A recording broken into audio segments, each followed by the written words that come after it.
Hello, welcome to my YouTube channel. කොහොමද ඉතින් ඔයාලට මම හිතනවා ඔයාලා හැමෝම වෙනද වගේම හොඳින් සතුටින් ඇති කියලා. ඉතින් අදත් මම ඔන්න හොස්පිටල් එකේ ඉඳලා අලුත් vlog එකක් ගේන්න තමයි ලෑස්ති වෙන්නේ. ඉතින් කොහොම හරි ඔයාලා ගොඩක් අය සමහරලාට අහනවා මම වැඩ කරන්නේ මොන හොස්පිටල් එකේද මොන වෝඩ් එකේද එහෙම කියලා. ඉතින් මම දැන් ඉන්ටර්න්ෂිප් එක කරන්නේ කොළඹ දිසොයිස හොස්පිටල් එකේ වෝඩ් 7-8-12 තමයි අපේ වෝඩ්ස්. ඉතින් ඒකත් මම නිකමට කියන්න හිතුවා. ඉතින් කොහොම හරි දැන් මේ මාසේ මම ඉන්නේ ඇන්ටිනේටල් වෝඩ් එකේ. කියන්නේ මම දැන් ඉන්ටර්න්ෂිප් එක කරන්නේ ගයිනනම්ස් වෝඩ්ස් වලනේ. එතකොට ඒකේ ඇන්ටිනේටල් වෝඩ් එකේ තමයි මම මේ මාසේ ඉන්නේ. ඉතින් ඇන්ටිනේටල් වෝඩ්ස් කියන එකෙන් මීන් කරන්නේ ප්‍රෙග්නන්ට් මදර්ස් ලා ඉන්න වෝඩ්ස්. ඒගොල්ලන් බබලා හම්බ වෙන කලින් ඉන්න වෝඩ්ස් තමයි ඇන්ටිනේටල් වෝඩ්ස් කියලා කියන්නේ. ඉතින් මීට කලින් මං හිටියේ පෝස්ට්නේටල් වෝඩ් එකෙන් ලේබර් රූම් එකේ. ඒකෙන් පස්සේ තමයි මේ වෝඩ් එක ඉතින් එතනම තමයි තියෙන්නේ. ඉතින් ඒකට අපි මාරු වෙනවා. ඉතින් මාසේ අපි shift එකට මාරු වෙනවානේ. එතකොට හැම වෝඩ් එකකම exposure එක අපිට හම්බ වෙනවා. ඉතින් ඒ විදිහට තමයි අපේ internship එකේ වැඩ ටික යන්නේ. ඉතින් ඒ ඔක්කොමත් එක්ක මම ඉතින් උදේ පාන්දරම ඇවිල්ලා මේ patient-ව ක්ලාක් කරලා ඊට පස්සේ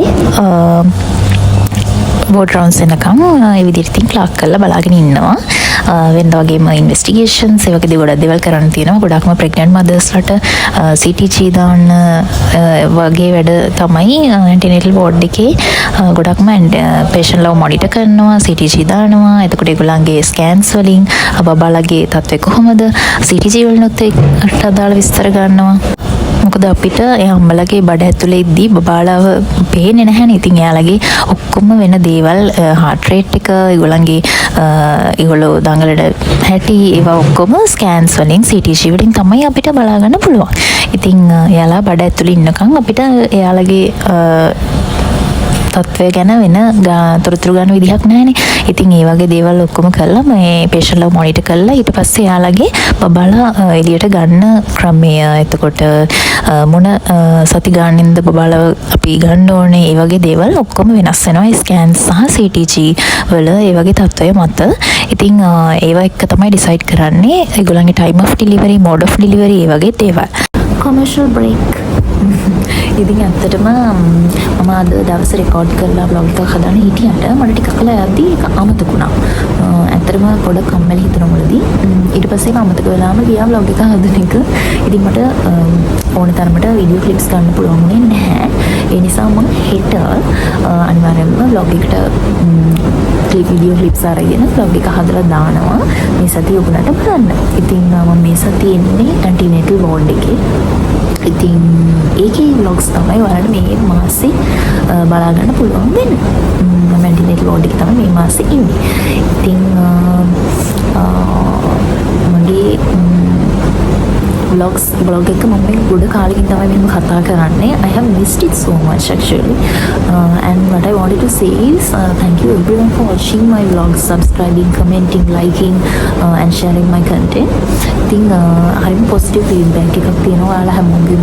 ඉතින් ඒකට I'm so grateful. ඉතින් I don't know whether it's kind of boring that I do vlogs in the same way, same impression, because we basically live in the hospital and those are the only kind of vlogs that I can do. ඉතින් හැබැයි මට හිතෙනවා ඒවා boring නැතුව ඇති කියලා ඔයාලගේ feedback එකත් එක්ක. ඉතින් කොහොම හරි අද casualty දවසක්. හැබැයි අද මට රෙකෝඩ් කරන්න බැරි වුණානේ. ඉතින් හෙට දවසේ මම රෙකෝඩ් කරලා දාන්න අපේ වෝඩ් එකේ වෙන දේවල්. So I hope you enjoy this vlog as much as you all did my previous vlogs. And මම කියන්න හිටියේ ඉතින් මගේ vlogs වල මම ඔයාලට ටිකක් කර educate කරන්න, ඔයගලන්ට අපේ වෝඩ්ස් වල වෙන දේවල්, patient වෙන කරන දේවල්, patients ලාගේ management එක අපි කරන දේවල්. ඉතින් ඒ වගේ දේවල් ඔයාලට කියන්න උත්සාහ කරනවා පොඩ්ඩක් හරි vlog එක boring නැති වෙන්න, ඒ වගේම ඔයාලට දැනගන්න. ඉතින් මට අමතක වෙන දේවල් ගොඩක් තියෙනවා. ඒ වෙලාව ඒ වගේ කියාගෙන යද්දි මොකද මම vlog එකට අප් කරද්දී ඒ වෙලෙට මතක් වෙන දේවල්, හිතෙන දේවල් තමයි කියන්නේ. ඉතින් so anyway with your feedback I think it's been successful. So හෙට දවසේ අවෝඩ් එකේ මොකද වෙන්නේ කියලා මම රෙකෝඩ් කරලා මේ සතිය vlog එක දාන්නම්. We'll see how my day goes tomorrow. Bye. ඉතින් ඔන්න ඒ කිව්වා වගේ මට අර දවසේ හරියට වීඩියෝ ක්ලිප්ස් ගන්න ඕනේ නැහැ. ඉතින් ඊට පස්සේ මේ තියෙන ඊළඟ දවසේ උදේ ඉතින් මම උදේම ලෑස්ති වෙලා වෝඩ් එකට යන්න තමයි මේ හදන්නේ. මෙතනින් වතුරත් අරගෙන මම ඉතින් දැන් වෝඩ් එකට යනවා.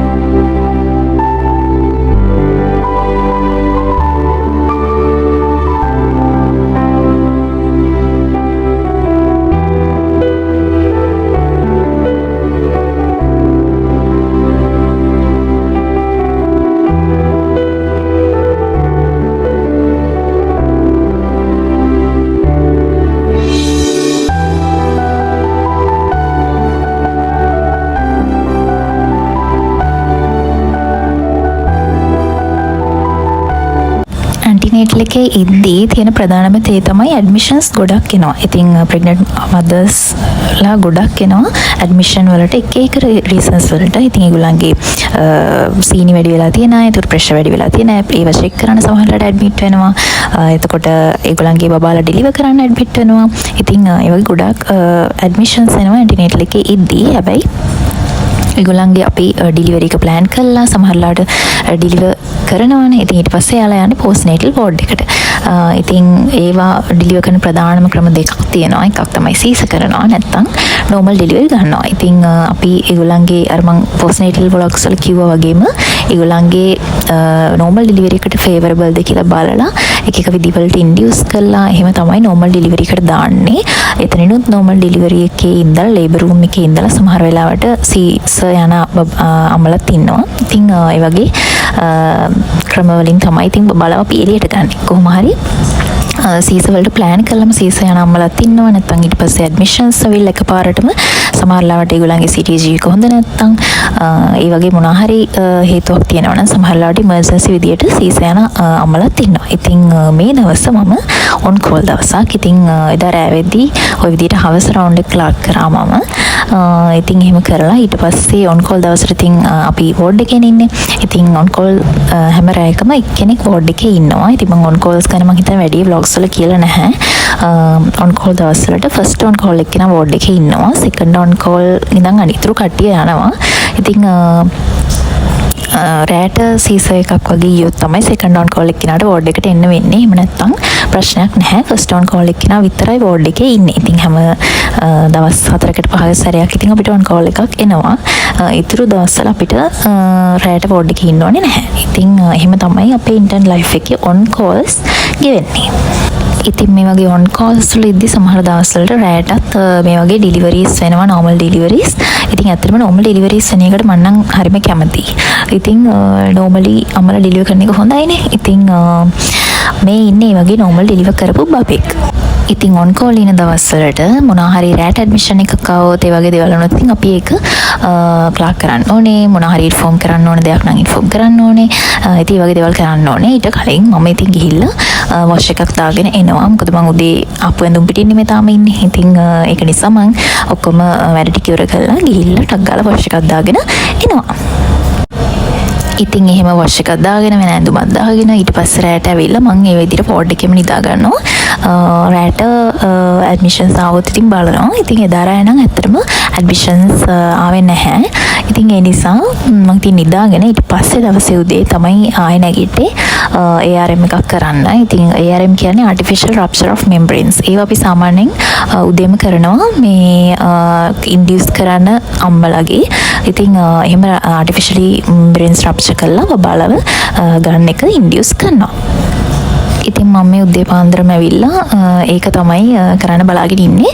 ඊට පස්සේ ඒක කරාට පස්සේ බබා ඉක්මනට ඩිසෙන්ඩ් වෙනවා.